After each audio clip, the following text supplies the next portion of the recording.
欢迎来到热点新闻频道，请订阅并关注以获取最新资讯。从流离到分岔路，程毅与袁冰妍的同剧不同命，敲响娱乐圈。在娱乐圈这个充满变数的舞台上，很少有比同剧不同命更令人唏嘘的故事了。2020年，一部《流离》让程毅和袁冰妍同时站上了事业巅峰，剧中出狱夫妇的虐恋让无数观众为之倾倒。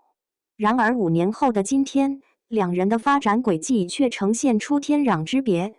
程毅稳步迈向实力派顶流，而袁冰妍却因税务风波黯然退场。这不仅是两个演员的个人命运转折，更折射出娱乐圈的残酷生存法则：演技与艺德缺一不可。2019年的横店影视城流离剧组正在紧锣密鼓的拍摄，当时还名不见经传的程毅和袁冰妍，在试镜中脱颖而出，分别获得了与司凤和楚玄机这两个极具挑战性的角色。导演尹涛回忆道，程毅试镜时那段无实物表演让我震惊，他对着空气演出了一场完整的感情戏。而袁冰妍则用她那双会说话的眼睛征服了所有人。剧组最初的日子并不轻松，袁冰妍曾在采访中透露，拍摄《流离》的5个月里，我几乎每天只能睡3至4个小时，有次连续工作了38小时。而程毅则陷入了角色难以抽离的状态。他后来回忆，拍完情人咒发作那场戏后，我在酒店房间呆坐了一整晚，无法从司凤的痛苦中走出来。2020年8月，《流离》开播即爆，豆瓣开分7.9，最终稳定在7.5分，成为当年仙侠剧的标杆之作。数据显示，该剧播出期间，程毅微博粉丝从300万暴涨至1500万，袁冰妍也从200万涨到1300万。司凤吐血和玄机觉醒等话题阅读量合计超过40亿次，两人组成的出狱夫妇 CP 成为年度最热荧幕情侣。然而，正是这部剧的收官云歌会，埋下了两人日后走向分歧的伏笔。在那场被粉丝称为史上最尴尬歌会的活动上，程毅刻意与袁冰妍保持距离，拒绝互动，甚至避免眼神交流。这一行为当时引发巨大争议，程毅一夜掉粉近50万。但事后看来，这或许是他团队深思熟虑后的决定，在袁冰妍早期税务问题出现端倪时，及时划清界限。流离爆红后，程毅没有止步于古偶男神的舒适区，而是开启了一条稳健而多元的发展道路。2021年，他在谍战剧《深潜》里，他细致观察残障人士的肢体语言，塑造了一个轮椅上的药物研发员。这些角色虽未复制流离的热度，却赢得了业内对他专业态度的认可。2023年，程毅迎来了第2个事业高峰，《莲花楼》豆瓣开分8.5，被赞为近年武侠剧天花板。他为李莲花一角设计了3种表演层次，前期潇洒不羁，语速快，动作大；中期隐忍克制，微驼背，轻声说话；后期超然物外，眼神空灵。这种方法论先行的表演理念，标志着他从情感驱动型演员向文化建构型演员的转变。据欢瑞世纪内部人士透露，程毅的选剧标准极为严格，他拒绝了很多高片酬的重复性角色，坚持每年至少尝试一个全新类型。2024年，他接拍的《富山海》则深耕文人武侠这一垂直领域。这种差异化发展策略，使他在仙侠剧同质化严重的市场中保持了独特竞争力。商业价值方面，程毅的代言从2020年的3个增长到2025年的17个，涵盖奢侈品、日化、电子等多个领域。值得注意的是，他的粉丝构成发生了质的变化，从最初的颜粉为主，转变为现在的作品粉占60%以上。这种观众粘性使他的扛剧能力得到业内公认。就在程毅稳步上升的同时，袁冰妍的事业却因一系列错误决策而急转直下。琉璃热播后，她本有机会巩固实力派小花的地位，却陷入了碰瓷营销的争议，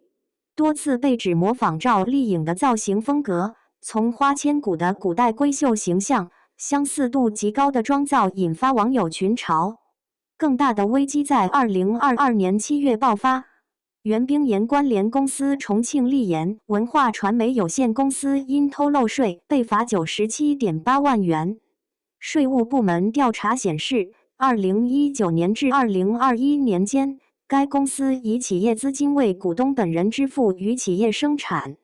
经营无关的消费性支出815万元，却未履行代扣代缴163万元个人所得税的义务。尽管工作室迅速致歉并补缴税款，但经提示提醒、督促整改、约谈警示后仍整改不彻底的情节，让公众难以接受。多米诺骨牌效应随即显现 ，Dior 等品牌迅速撤下它的宣传物料，狐妖小红娘月红篇无限期延后。更致命的是，2024年底新一轮税务稽查中，袁冰妍再次被查出新的违规行为。累计罚款达430万元。这一次，连微博账号也被封禁，彻底断送了复出可能。对比两人在危机公关上的表现，诚毅团队在琉璃云歌会争议后采取了沉默是金的策略，用后续作品说话，而袁冰妍团队则屡次试图通过冷处理蒙混过关。一位资深经纪人评价，在娱乐圈，及时止损比强行洗白更重要。诚毅懂得断臂求生，而袁冰妍总想侥幸过关，最终酿成大祸。诚毅与袁冰妍的发展差异远不止运气好坏这么简单。从职业规划看，诚毅遵循着清晰的长期主义路线，中央戏剧学院科班出身，经历8年龙套生涯，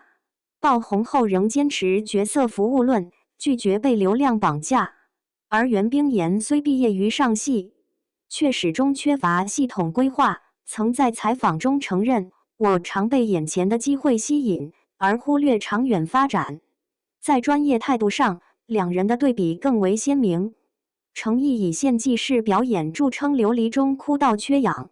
莲花楼带伤拍摄；袁冰妍则屡被剧组人员爆料配合度低。2023年某古装剧拍摄期间，因不满造型而迟到数小时的传闻甚嚣尘上。最根本的分野或许在于对演员身份的理解。诚毅在某次采访中的话颇具深意：演员就像茶，需要时间沉淀才会有回甘。而袁冰妍早年接受时尚 Cosmo 采访时却表示，我希望观众记住我的角色，也记住我这个人。